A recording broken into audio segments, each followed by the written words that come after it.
后来继续来到台中太平的建成路，有一个11岁小男童，常常为路边冲出来要过大路，当时对象有一台白色轿车，袂负反应，直接就甲撞落去了。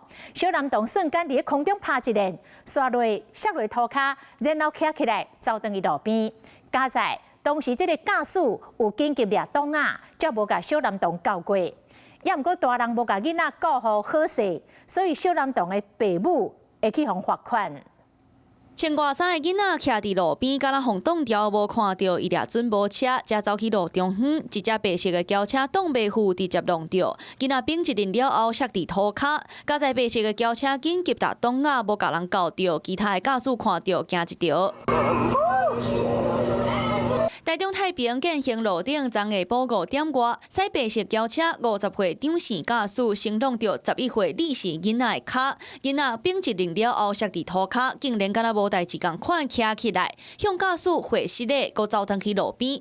这时路边有一个敢若咧买物件、挂喙暗的查某人，就是囡仔的老母，才发现囡仔互车撞到，赶紧检查伤势。看到迄个人，迄人赛车无紧，用紧急刹车，我听咚起来声音嘛，有点怎撞过，啊，就有小可甲撞到啦，无安怎啦，这常常有啦，都是小朋友安尼撞过。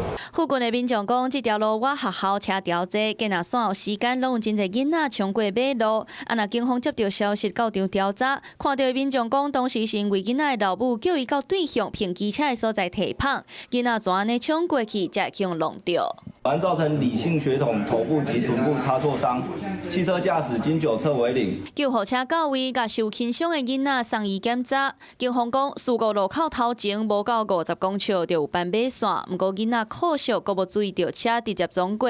加在驾驶紧急打挡啊，才无造成严重意外。后续嘛照道路交通管理处罚条例，对法定代理人处500块的罚款。Hello， 我是蒋欣梅。想要抢先掌握最及时的新闻资讯吗？赶快订阅、按赞、开启小铃铛，锁定华视新闻 YouTube 频道。